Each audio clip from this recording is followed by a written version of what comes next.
I'd like to tell you about the strangest secret in the world. Not long ago, Albert Schweitzer, the great doctor and Nobel Prize winner, was being interviewed in London, and a reporter asked him, "Doctor, what's wrong with men today?" The great doctor was silent a moment, and then he said, "Men simply don't think." And it's about this that I want to talk with you. We live today in a golden age. This is an era that man has looked forward, dreamed of, and worked toward for thousands of years. But since it's here, we pretty well take it for granted. We in America are particularly fortunate to live in the richest land that ever existed on the face of the earth, a land of abundant opportunity for everyone. But do you know what happens? Let's take 100 men who start even at the age of 25. Do you have any idea what will happen to those men by the time they're 65? These 100 men who all start even at the age of 25 believe they're going to be successful. If you asked any one of these men if he wanted to be a success, he'd tell you that he did. And you'd notice that he was eager toward life, that there was a certain sparkle to his eye, an erectness to his carriage, and life seemed like a pretty interesting adventure to him. But by the time they're 65, 1 will be rich, 4 will be financially independent, 5 will still be working, 54 will be broke. Now think a moment. Out of the 100, only 5 make the grade. Why do so many fail? What has happened to the sparkle that was there when they were 25? What's become of the dreams, the hopes, the plans? And why is there such a large disparity between what these men intended to do and what they actually accomplished? When we say about 5% achieve success, we have to define success. And here's the definition. Success is the progressive realization of a worthy ideal. If a man is working toward a predetermined goal and knows where he's going, that man is a success. If he's not doing that, he's a failure. Success is the progressive realization of a worthy ideal. Rollo May, the distinguished psychiatrist, wrote a wonderful book called Man's Search for Himself. And in this book he says, "The opposite of courage in our society is not cowardice, it is conformity." And there you have the trouble today. It's conformity. People acting like everyone else, without knowing why, without knowing where they're going. Now think of it. In America right now, there are over 14 million people 65 years of age and over, and about 13 million of these 14 million are broke. They're dependent on someone else for life's necessities. Now, we learn to read by the time we're 7. We learn to make a living by the time we're 25. Usually, by that time, we're not only making a living, we're supporting a family. And yet, by the time we're 65, we haven't learned how to become financially independent in the richest land that has ever been known. Why? We conform. And the trouble is that we're acting like the wrong percentage group, the 95% who don't succeed. Now, why do these people conform? Well, they don't know, really. These people believe that their lives are shaped by circumstances, by things that happen to them, by exterior forces. They're outer-directed people. A survey was made one time that covered a lot of men, working men, and these men were asked this question: why do you work? Why do you get up in the morning? 19 out of 20 had no idea. If you ask them, they'll say, everyone goes to work in the morning. And that's the reason they do it, because everyone else is doing it. Now let's get back to our definition of success. Who succeeds? The only man who succeeds is the man who is progressively realizing a worthy ideal. He's the man who says, I'm going to become this, and then begins to work toward that goal. I'll tell you who the successful people are. A success is the school teacher who's teaching school because that's what she wanted to do. The success is the woman who's a wife and mother because she wanted to become a wife and mother and is doing a good job of it. The success is the man who runs the corner gas station because that's what he wanted to do. The success is the successful salesman who wants to become a top-notch salesman and grow and build with his organization. A success is anyone who is doing deliberately a predetermined job because that's what he decided to do deliberately. But only 1 out of 20 does that. That's why today there isn't really any competition, unless we make it for ourselves. Instead of competing, all we have to do is create. Now, for 20 years, I looked for the key which would determine what would happen to a human being. Was there a key, I wanted to know, which would make the future a promise that we could foretell to a large extent? Was there a key that would guarantee a person's becoming successful if he only knew about it and knew how to use it? Well, there is such a key, and I've found it. Have you ever wondered why so many men work so hard and honestly without ever achieving anything in particular, and others don't seem to work hard and yet seem to get everything? They have the magic touch. You've heard them say that about someone. Everything he touches turns to gold. And have you ever noticed that a man who becomes successful tends to continue to become successful, and on the other hand, have you noticed how a man who is a failure tends to continue to fail? It's because of goals. Some of us have them, some don't. People with goals succeed because they know where they're going. Now think of a ship leaving a harbor, and think of it with the complete voyage mapped out and planned. The captain and crew know exactly where it's going and how long it will take. It has a definite goal. 9,999 times out of 10,000 it will get to where it started out to get. Now let's take another ship, just like the first, only let's not put a crew on it, or a captain at the helm. Let's give it no aiming point, no goal, no destination. We just start the engines and let it go. I think you'll agree with me that if it gets out of the harbor at all, it will either sink or wind up on some deserted beach a derelict. It can't go any place because it has no destination and no guidance. It's the same with a human being. Take the salesman, for example. There is no other person in the world today with the future of a good salesman. Selling is the world's highest paid profession, if we're good at it and if we know where we're going. Every company needs top-notch salesmen, and they reward those men. The sky is the limit for them. But how many can you find?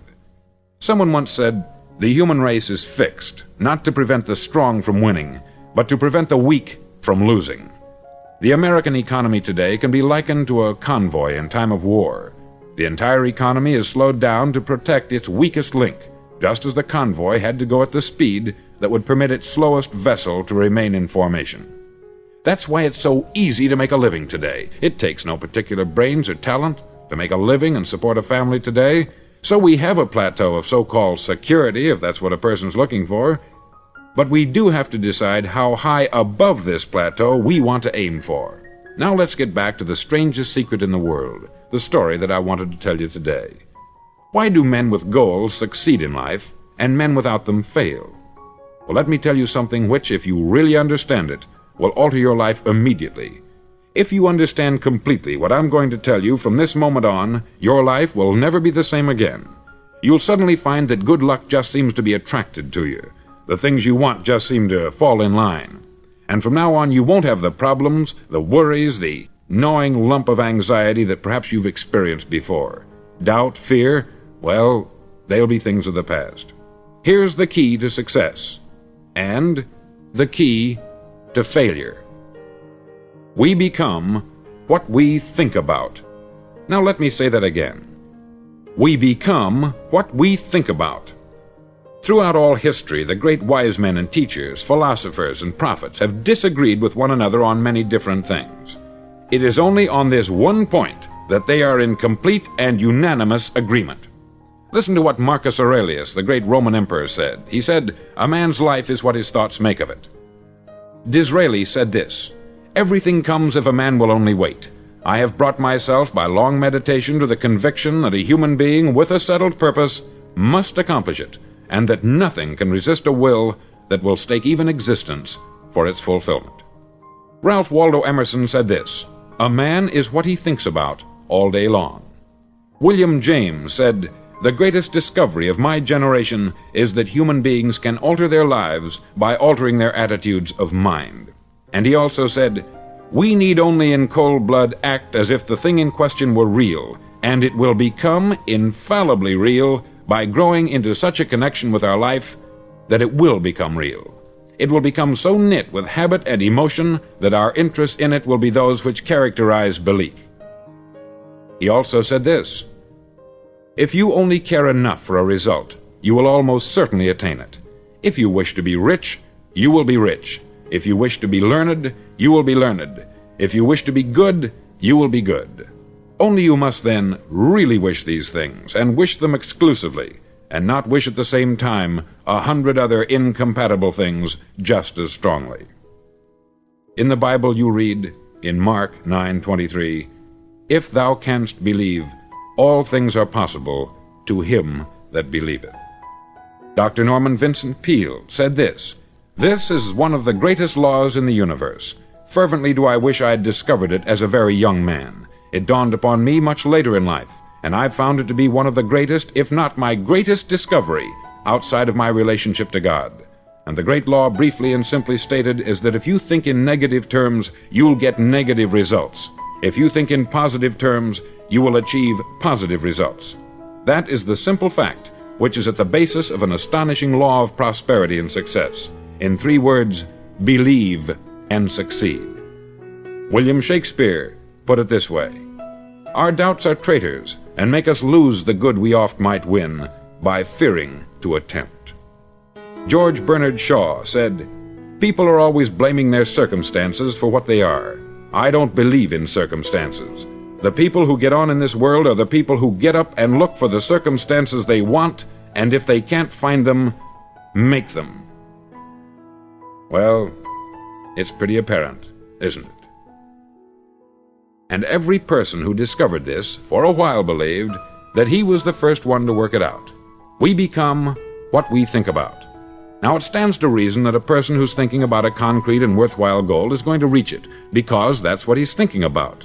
And we become what we think about. Conversely, the man who has no goal, who doesn't know where he's going, and whose thoughts must therefore be thoughts of confusion and anxiety and fear and worry, becomes what he thinks about. His life becomes one of frustration, fear, anxiety, and worry. And if he thinks about nothing, he becomes nothing. Now, how does it work? Why do we become what we think about? Well, I'll tell you how it works as far as we know. Now, to do this, I want to tell you about a situation that parallels the human mind. Suppose a farmer has some land, and it's good, fertile land. Now, the land gives the farmer a choice. He may plant in that land whatever he chooses. The land doesn't care. It's up to the farmer to make the decision. Now, remember, we're comparing the human mind with the land, because the mind, like the land, doesn't care what you plant in it. It will return what you plant, but it doesn't care what you plant. Now, let's say that the farmer has 2 seeds in his hand. One is a seed of corn, the other is nightshade, a deadly poison. He digs 2 little holes in the earth, and he plants both seeds, one corn, the other nightshade. He covers up the holes, waters, and takes care of the land, and what will happen? Invariably, the land will return what is planted. As it's written in the Bible, "As ye sow, so shall ye reap." Remember, the land doesn't care. It will return poison in just as wonderful abundance as it will corn. So up come the 2 plants, one corn, one poison. Now, the human mind is far more fertile, far more incredible and mysterious than the land, but it works the same way. It doesn't care what we plant. Success, failure.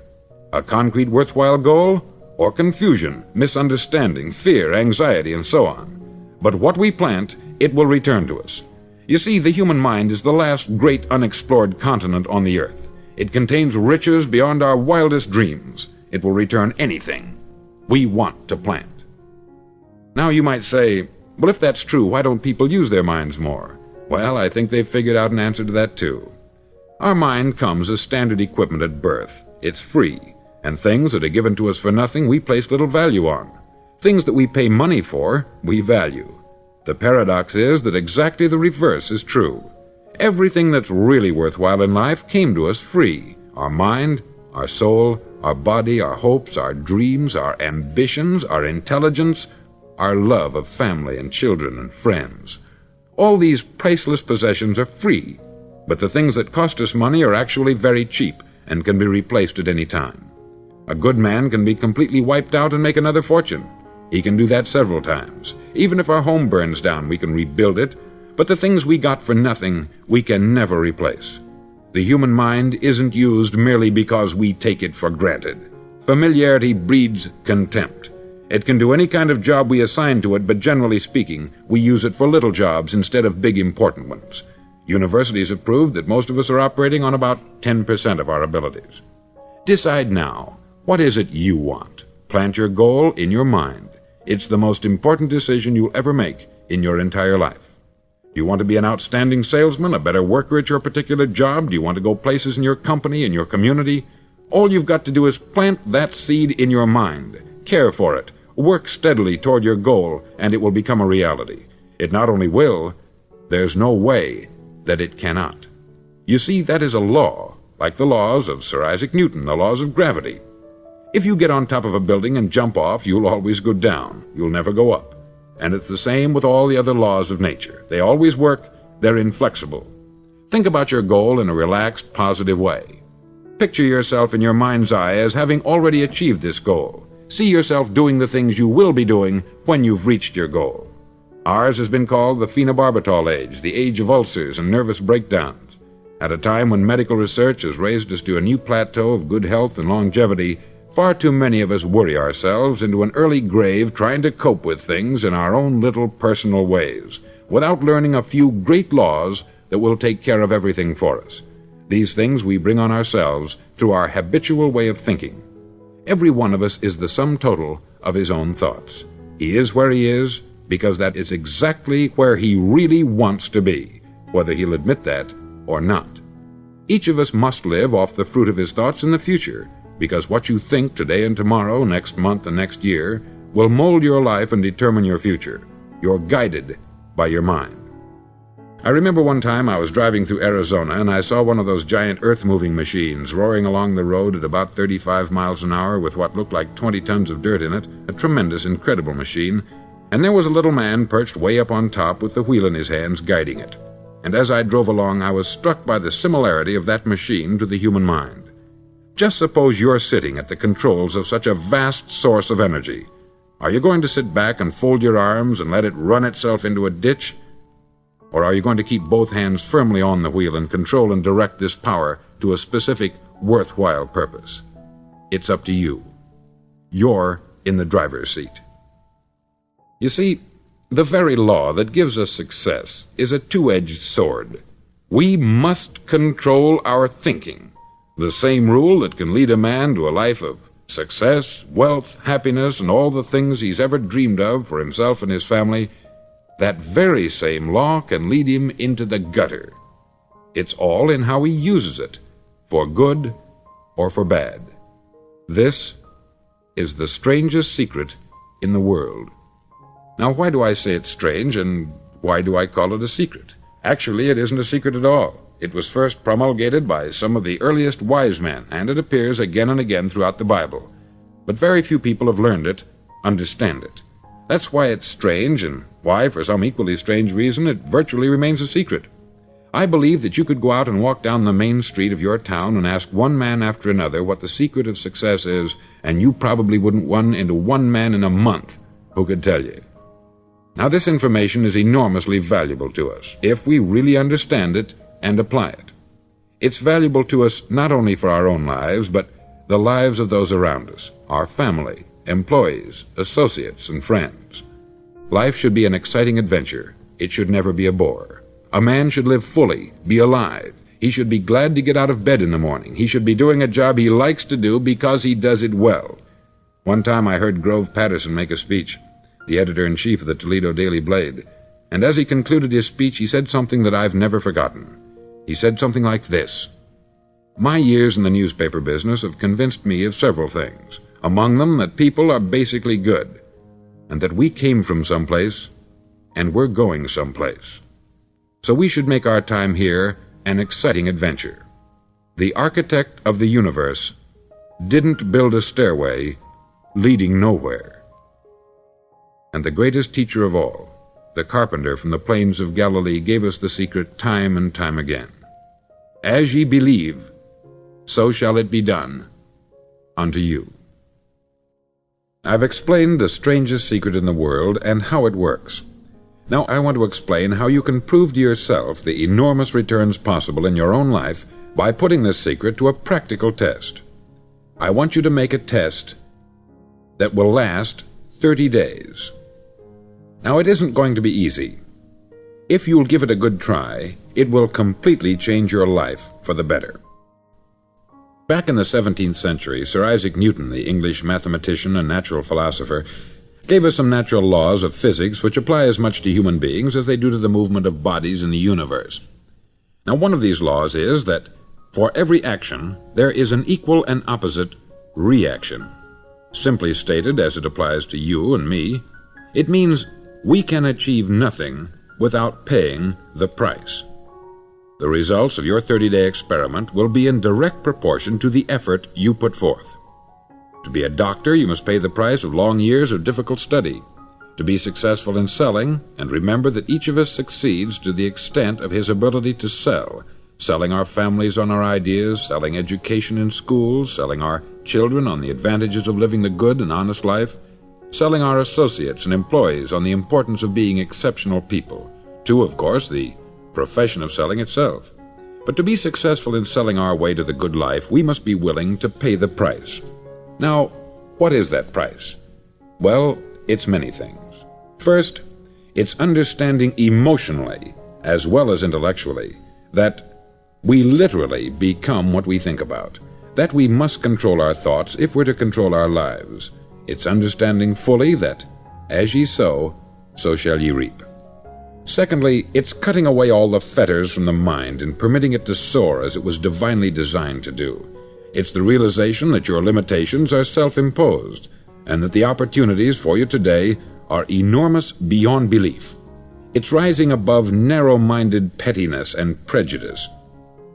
Thirdly, to use all your courage to force yourself to think positively on your own problem, to set a definite and clearly defined goal for yourself, to let your marvelous mind think about your goal from all possible angles, to let your imagination speculate freely upon many different possible solutions, to refuse to believe there are any circumstances sufficiently strong to defeat you in the accomplishment of your purpose, to act promptly and decisively when your course is clear, and to keep constantly aware of the fact that you are, at this moment, standing in the middle of your own acre of diamonds, as Russell Conwell used to point out.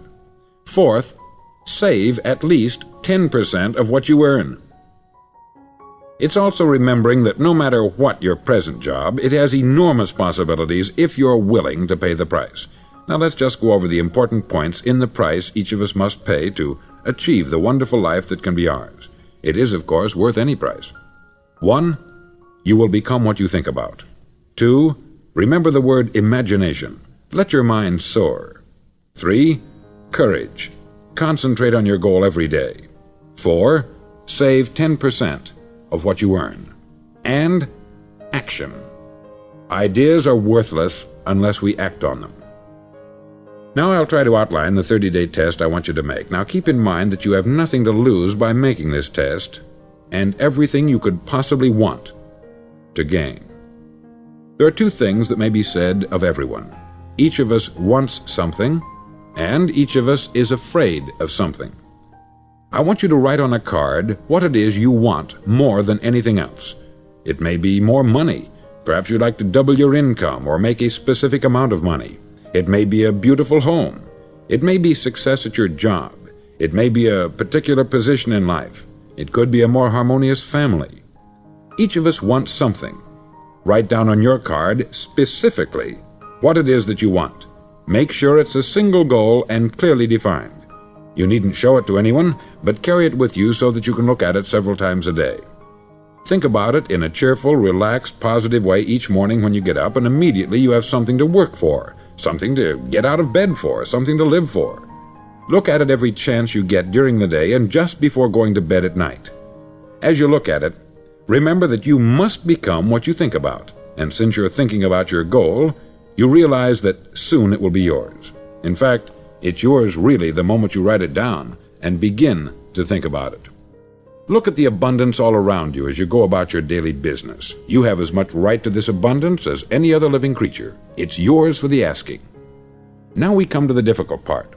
Difficult because it means the formation of what is probably a brand new habit, and new habits are not easily formed. Once formed, however, it'll follow you for the rest of your life.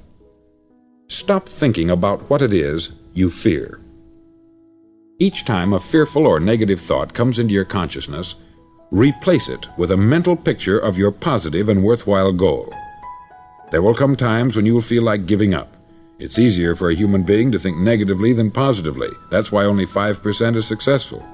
You must begin now to place yourself in that group. For 30 days, you must take control of your mind. It will think only about what you permit it to think. Each day for this 30-day test, do more than you have to do. In addition to maintaining a cheerful, positive outlook, give of yourself more than you've ever done before. Do this knowing that your returns in life must be in direct proportion to what you give. The moment you decide on a goal to work toward, you're immediately a successful person. You're then in that rare and successful category of people who know where they're going. Out of every 100 people, you belong to the top 5. Don't concern yourself too much with how you're going to achieve your goal. Leave that completely to a power greater than yourself. All you have to do is know where you're going. The answers will come to you of their own accord. Remember these words from the Sermon on the Mount, and remember them well. Keep them constantly before you this month of your test. Ask, and it shall be given you. Seek, and ye shall find. Knock, and it shall be opened unto you. For every one that asketh receiveth, and he that seeketh findeth, and to him that knocketh it shall be opened. It's as marvelous and as simple as that. In fact, it's so simple that in our seemingly complicated world it's difficult for an adult to understand that all he needs is a purpose and faith. For 30 days, do your best. If you're a salesman, go at it as you've never done before, not in hectic fashion, but with the calm, cheerful assurance that time well spent will give you the abundance in return you deserve and want. No matter what your job, do it as you've never done it before for 30 days. And if you've kept your goal before you every day, you'll wonder and marvel at this new life you've found. Dorothea Brand, outstanding editor and writer, discovered it for herself and tells about it in her fine book, Wake Up and Live. Her entire philosophy is reduced to the words, act as though it were impossible to fail.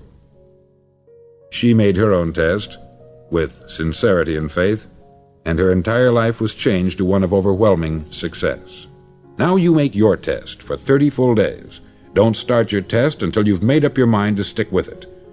You see, by being persistent, you're demonstrating faith. Persistence is simply another word for faith. If you didn't have faith, you would never persist.